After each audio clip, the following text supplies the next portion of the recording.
Hey, Ryan here with Momentum of Chattanooga. We're fixing to go in here and see Thomas Morgan. This guy, look for this building down here. He buys houses. He even buys crack houses. So let's go see him.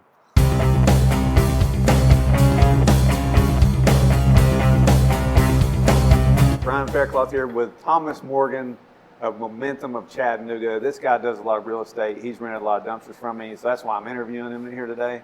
So what got you into real estate? I deal with the idea of passive income. I used to joke, I owned a rickshaw company down in Florida, and it kind of got me on the idea of rental income by renting them out to other people.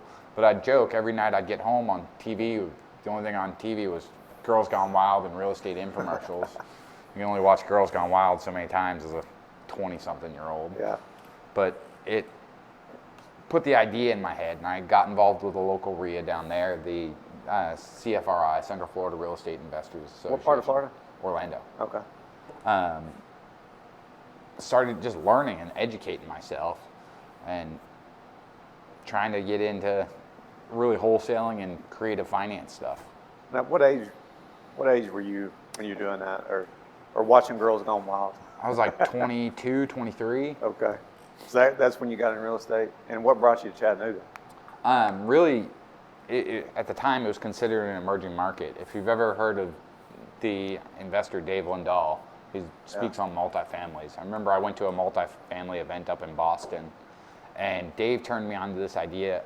There's a report called the Q3 report, and it talks about different emerging markets around the country, basically on a localized level. And at the time, Chattanooga was bringing in Volkswagens, the Amazons, the TVA was retooling a lot of the nuclear power plants. The GE was starting to bring in more people. Alstom was trying to expand. Yeah. So as a localized economy, it never had a big spike, so it never had a big decline. So that's when me and my older brother moved up here. No, that's David. Yeah. Yeah. So what kind of deals you got going on now?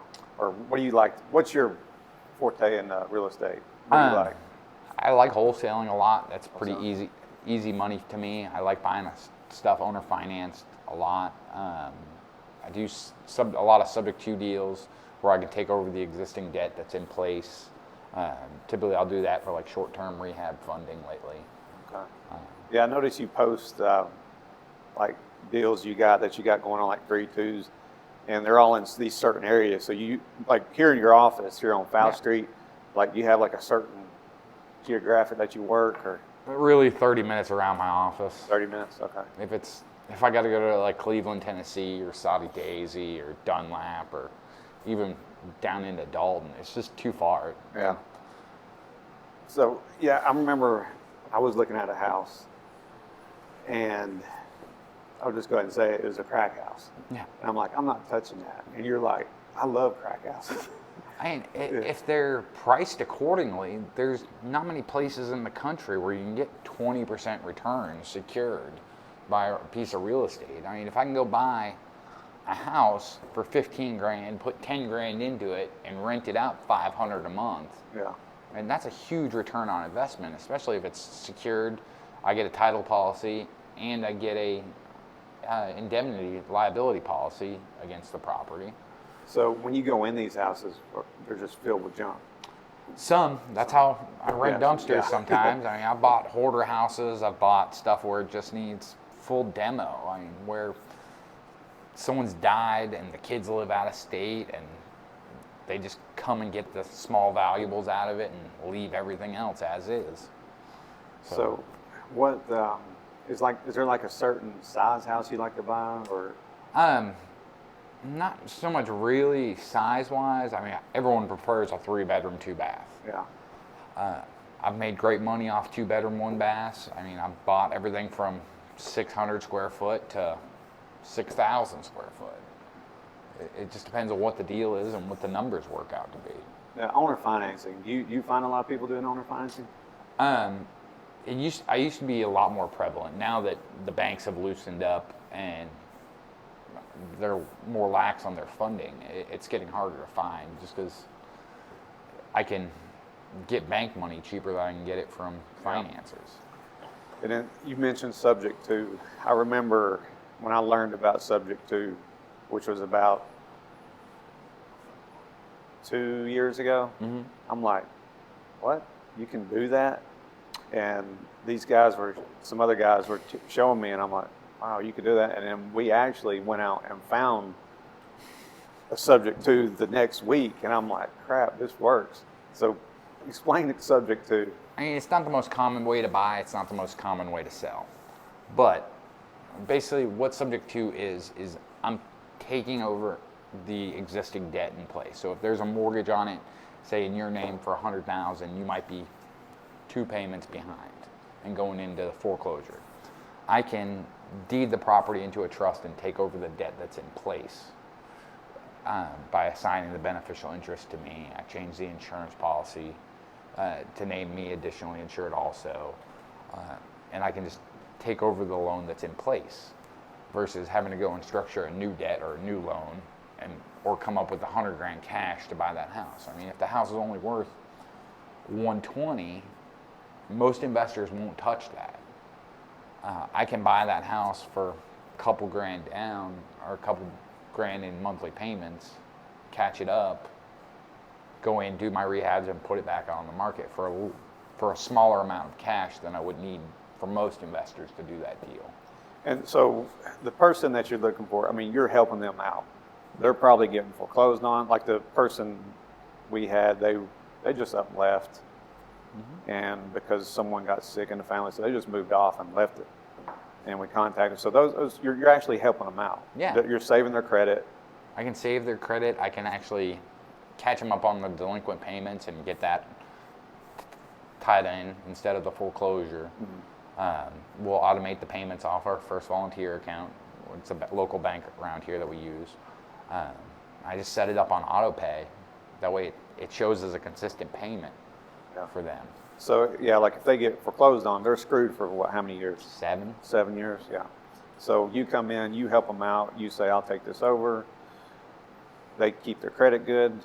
You're helping them. They're good, so they can keep rocking and rolling with their life. Yeah, we can create a win-win for everyone in the scenario. Yeah. Depending on how much equity's in place, we might be able to get them some money for them to move or buy out some of their equity. Gotcha. So you do wholesaling too? Yes. Can you explain a little bit what wholesaling is? Wholesaling is really, I'm a marketing company. I'm always marketing for buyers and I'm always marketing for sellers. Just because I come across a lead right now, it may be a great deal. I might not have the funds to actually close on it. I might not have the time to actually close on it. So I can, with a couple different pieces of paper, I can either assign my interest in that contract to you for a fee. I can partner with you on the deal. I can do a couple different things. I mean, mainly wholesaling is I'm assigning my contract for a fee. You're getting the contract. I'll get the contract. I'll either market it to an end buyer, or I have an email list that I've built up that I can either shoot things out to or offer different positions on it, depending on what I'm doing. Yeah, that's kind of interesting. So are you one of those wholesaler that says, hey, I got a property, I'll sell it to you for $50,000, rehab's $15,000, ARV's $340,000? I see that. I hate to give repair estimates to an end buyer, because what I can get things done for through my connections and cost and experience is not the same what you can. Gotcha, yeah. So I hate labeling what repairs are. I'm pretty clear about what needs to be done. I'll tell them what needs to be done. I'm not going to put a cost on it. I really try not to, because I think there's so many people out there with inexperience that try to do that, and they just lowball it and lose all credibility. Right. I'm pretty good about showing you what the end retail comps are. Yes, there's houses selling in this neighborhood for $115 to $125. So you don't put the repair costs. I try not to. I'll put a ballpark. Yeah. But I try not to give it to just random. Just throw it out there. Oh, I think you can fix this house for $15,000. I mean, do you know how many memes on the internet are about bad wholesalers that do that? Yeah. So, and this building here, your office, I think this is where I first met you, I think. I can't remember. But anyway, what was this building? I 'Cause bought it's a pretty it. cool building. It's like the brick. It's got real cool architecture, I think. I bought this place maybe 4 years ago. When I drove by it, it was a shell. It was, the guy had a resale store in the back, in the warehouse part, and like a thread wholesaling business in the front of it. The original structure was built in, I believe it was 1901. It was a general store. At some point it became a post office. At some point it was a meat market. There's a couple old guys in the neighborhood that come by and tell me there used to be a deli counter right where my desk was for years. And he would come in and get steak and bologna.